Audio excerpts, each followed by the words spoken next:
আসসালামু আলাইকুম। আশা করি সকলেই ভালো আছেন। ইসলামিক ফাউন্ডেশন একটি নিয়োগ সার্কুলার প্রকাশ করা হয়েছে।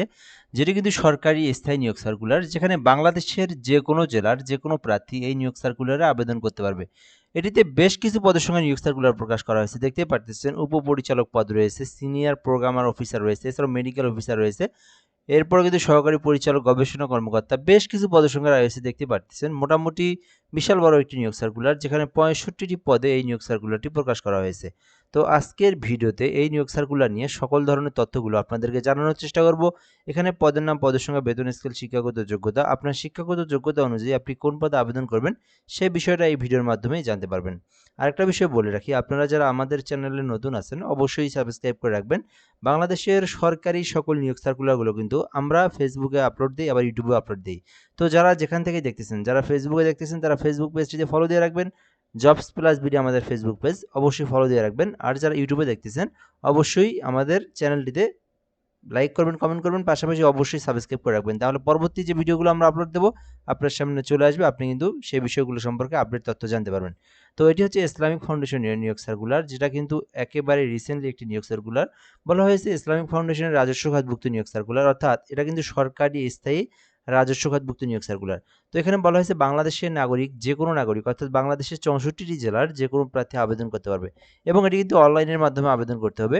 লিঙ্ক দেওয়া রয়েছে, এই লিঙ্কের মাধ্যমে আবেদন করতে হবে। এরপরে বলা হয়েছে যে অনলাইন ব্যতীত কোনো আবেদন করা যাবে না। তো আশা করি আপনারা এই বেসিক বিষয়টা সম্পর্কে জানতে পেরেছেন। তো প্রথমে এখানে দেখব পদের নাম উপপরিচালক, যেখানে 6ষ্ঠ গ্রেডে নিয়োগ দেওয়া হবে। 5টি পদ রয়েছে এখানে, 40 বছর পর্যন্ত আবেদন করতে পারবেন। শিক্ষাগত যোগ্যতা চাওয়া হয়েছে কোনো স্বীকৃতি বিশ্ববিদ্যালয় হইতে 2য় শ্রেণীর সম্মান সহ 2য় শ্রেণীর মাস্টার্স থাকতে হবে। অর্থাৎ স্নাতক বলতে আমরা কিন্তু মাস্টার্স ডিগ্রি বুঝে থাকি। অর্থাৎ যারা হচ্ছে মাস্টার্স পর্যন্ত কমপ্লিট করেছেন তারা কিন্তু আবেদন করতে পারবেন, অথবা সমমানের মাদ্রাসা ডিগ্রি, অর্থাৎ যারা কামিল পাস করেছেন তারাও আবেদন করতে পারবেন। তো এইটাতে আবেদন করতে আপনি যদি মাস্টার্স পাস করেন তাও আবেদন করতে পারবেন, আবার যারা মাদ্রাসা থেকে তারা কামিল পাস করলেও আবেদন করতে পারবেন।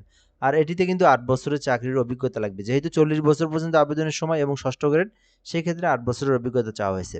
এর মধ্যে একটা বিষয় বলে রাখি, আপনারা যারা ভাবতেছেন এটা বড় বড় শিক্ষাগত যোগ্যতা বা হাই এডুকেটেড, নিচের দিকে কিন্তু আপনি ছোট ছোট শিক্ষাগত যোগ্যতার যে পদের সংখ্যা এগুলো আপনি পেয়ে যাবেন।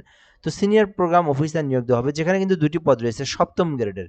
তো এখানে বলা হয়েছে 2য় শ্রেণীর সম্মান সহ 2য় শ্রেণীর মাস্টার্স ডিগ্রি থাকতে হবে, অর্থাৎ এটাতেও কিন্তু মাস্টার্স চাওয়া হয়েছে, অথবা মাদ্রাসা ডিগ্রি, অর্থাৎ আপনি যদি অনার্স পাস করার পরে মাস্টার্স কমপ্লিট করেন, এরপরে আপনি যদি ডিগ্রি পাস করার পরে মাস্টার্স করেন, এক কথায় মাস্টার্স হইলেই হলো, আবেদন করতে পারবেন। অথবা আপনারা যারা আলিয়া মাদ্রাসা থেকে কামিল পাস করেছেন আবেদন করতে পারবেন। আর এটিতে কিন্তু মিনিমাম আপনার 6 বছরের কাজের অভিজ্ঞতা থাকলে সিনিয়র প্রোগ্রাম অফিসার পদে আবেদন করতে পারবেন। এরপরে রয়েছে মেডিকেল অফিসার, যেখানে 20টি পদ রয়েছে। দেখেন বিশাল বড় পদের সংখ্যা, 20টি পদ রয়েছে এখানে। তো এখানে বলা হয়েছে যে এমবিবিএস ডিগ্রি পাস, অর্থাৎ যারা এমবিবিএস ডক্টর, এমবিবিএস পাস করেছেন এবং যাদের মেডিকেল পেশায় মিনিমাম 2 বছরের কাজের অভিজ্ঞতা রয়েছে, আপনারা মেডিকেল অফিসারে আবেদন করতে পারবেন। এক কথায় যারা মেডিকেল মানে যারা হচ্ছে এমবিবিএস ডাক্তার এবং বেসিক কিছু কাজের অভিজ্ঞতা রয়েছে, কিছুদিন জব করেছেন কোনো জায়গায়, ওই এক্সপিরিয়েন্সটা দিয়ে আপনারা মেডিকেল অফিসারে আবেদন করতে পারবেন। 8ম গ্রেডে নিয়োগ দেওয়া হবে, মোট 20টি পদ রয়েছে। বাংলাদেশের যে কোনো জেলার যে কোনো প্রার্থী আবেদন করতে পারবে, ছেলে মেয়ে উভয় প্রার্থীরাই আবেদন করতে পারবে। এছাড়াও এখানে সহকারী পরিচালক রয়েছে, যেখানে কিন্তু 8টি পদ রয়েছে। তো এখানে বলা হয়েছে যে মাস্টার্স ডিগ্রি, তো এটিতেও কিন্তু মাস্টার্স পাস থাকতে হবে, তাহলে আবেদন করতে পারবেন। আর এখানে বলা হয়েছে যে মাদ্রাসা ডিগ্রি, অর্থাৎ আপনারা যারা মাদ্রাসা অথবা জেনারেল যেখান থেকেই পড়েন, মাস্টার্স সমমান থাকলে আবেদন করতে পারবেন। গবেষণা কর্মকর্তা রয়েছে, যেখানে 2টি পদ রয়েছে। বলা হয়েছে যে মাস্টার্স ডিগ্রি, তো এটিতেও কিন্তু মাস্টার্স লাগবে অথবা কামিল পাস লাগবে, যেখান থেকেই হোক না কেন আপনার মাস্টার্স অথবা কামিল থাকলে গবেষণা কর্মকর্তা পদে আবেদন করতে পারবেন। স্বাস্থ্য প্রশিক্ষক কাম মেডিকেল অফিসার, যেখানে 3টি পদ রয়েছে। কোনো স্বীকৃতি বিশ্ববিদ্যালয় হইতে এমবিবিএস ডিগ্রি এবং মেডিকেল কলেজ ইন্টার্নশিপ সমাপ্তির পর সরকারি অথবা স্বায়ত্তশাসিত প্রতিষ্ঠানে 2 বছরের চাকরির অভিজ্ঞতা, অর্থাৎ আপনি যদি এমবিবিএস ডিগ্রি লাভ করে থাকেন অথবা থাকেন এবং আপনার মেডিকেল কলেজের ইন্টার্নশিপ সমাপ্ত হওয়ার পর আপনার যদি 2 বছরের চাকরির অভিজ্ঞতা থাকে, অর্থাৎ আপনি এমবিবিএস পাস এবং 2 বছরের কোনো জায়গায় আপনি একটা জব করেছেন, 2 বছর না হলেও কিছুদিনে যদি হয়, ওইটা আপনি এখানে অ্যাড করে দিয়ে আবেদন করবেন। এখানে স্বাস্থ্য প্রশিক্ষক কাম মেডিকেল অফিসারে নিয়োগ দেওয়া হবে, যেখানে 3টি পদ রয়েছে। ধর্মীয় প্রশিক্ষক নিয়োগ দেওয়া হবে, যেখানে 1টি পদ রয়েছে। কোনো স্বীকৃতি বোর্ড হইতে বা বোর্ড বা বিশ্ববিদ্যালয় হইতে 1ম শ্রেণীর কামিল ডিগ্রি থাকতে হবে, অর্থাৎ যারা 1ম শ্রেণীর কামিল পাস করেছেন তারা কিন্তু আবেদন করতে পারবেন। 3 বছরের শিক্ষকতার অভিজ্ঞতা থাকলে আপনি আবেদন করতে পারবেন। এখানে প্রশিক্ষক, ধর্মীয় প্রশিক্ষক নিয়োগ দেওয়া হবে, এটি হলো পদের নাম। 9ম গ্রেডে নিয়োগ দেওয়া হবে। এছাড়াও 8 নম্বরে রয়েছে সমাজবিজ্ঞান প্রশিক্ষক, যেখানে কৃষিতে নিয়োগ দেওয়া হবে, একটি পদ রয়েছে। যারা কৃষি বিজ্ঞান বিষয়ে যারা লেখাপড়া করেছেন, কৃষি বিজ্ঞানে 2য় শ্রেণীর স্নাতক ডিগ্রি, 4 বছর মেয়াদী প্রফেশনাল ডিগ্রি যারা মাস্টার্স ডিগ্রি সমতুল্য, তারা আবেদন করতে পারবেন। আপনি যদি মাস্টার্স কোর্স করে থাকেন তবুও আবেদন করতে পারবেন, অথবা 4 বছর সমমানের যেটা প্রফেশনাল ডিগ্রি ওইটা করে থাকলে ওখান থেকেও আপনি আবেদন করতে পারবেন সমাজবিজ্ঞান প্রশিক্ষণ কর্মকর্তা পদে, প্রশিক্ষক কৃষি এই পদটিতে, যেখানে 9ম গ্রেডে নিয়োগ দেওয়া হয়েছে। এছাড়া সমাজবিজ্ঞান প্রশিক্ষক নিয়োগ দেওয়া হবে, 2টি পদ রয়েছে, যেখানে বলা হয়েছে যে 4 বছর মেয়াদী প্রফেশনাল ডিগ্রি যারা মাস্টার্স ডিগ্রি সমতুল্য, যেটা আর কি মৎস্য অথবা প্রাণীবিদ্যা, এখানকার যে কোনো একটা বিষয়ের উপর যদি আপনি মাস্টার্স কমপ্লিট করে থাকেন তাহলে আবেদন করতে পারবেন। প্রোগ্রাম অফিসে নিয়োগ দেওয়া হবে, 18টি পদ রয়েছে। দেখেন প্রতিটা পদ কিন্তু বিশাল বড় বড়, যেখানে 18টি পদ রয়েছে। যারা মাস্টার্স ডিগ্রি করেছেন তারা আবেদন করতে পারবেন, অথবা আপনি যদি মাদ্রাসা থেকে কামিল পাস করে থাকেন তাহলে আবেদন করতে পারবেন। মাদ্রাসা ডিগ্রি থাকলেও হবে, অথবা আপনার এডুকেশন জেনারেল থেকে ডিগ্রি থাকলেও হবে, যেখান থেকে হোক মাস্টার্স থাকলে আবেদন করতে পারবেন। হিসাব রক্ষণ কর্মকর্তা রয়েছে, যেখানে একটি পদ রয়েছে। তো এখানে চাওয়া হয়েছে মাস্টার্স ডিগ্রি সহ 3 বছরের বাস্তব অভিজ্ঞতা। যাদের মাস্টার্স পাস করেছেন, 3 বছরের অভিজ্ঞতা রয়েছে হিসাব রক্ষণ কর্মকর্তা পদে আবেদন করতে পারবেন। আর যদি অনার্স পাস থাকে সেক্ষেত্রে 5 বছরের অভিজ্ঞতা থাকলে আবেদন করতে পারবেন। ভাষা প্রশিক্ষক নিয়োগ দেওয়া হবে, একটি পদ রয়েছে। আরবিতে 2য় শ্রেণীর সম্মান সহ 2য় শ্রেণীর স্নাতক ডিগ্রি থাকলে আপনারা ভাষা শিক্ষক পদে আবেদন করতে পারবেন। এছাড়া প্রোডাকশন ম্যানেজার রয়েছে, একটি পদ রয়েছে। শুধুমাত্র অনার্স পাস অথবা ডিগ্রি পাস অথবা মাদ্রাসা থেকে ফাজিল পাসে আবেদন করতে পারবেন। তবে প্রোডাকশন কাজে 5 বছরের কাজের অভিজ্ঞতা থাকতে হবে। তো মোট 65টি পদ রয়েছে। আপনার শিক্ষাগত যোগ্যতা অনুযায়ী আপনি যে পদে চান আবেদন করতে পারবেন।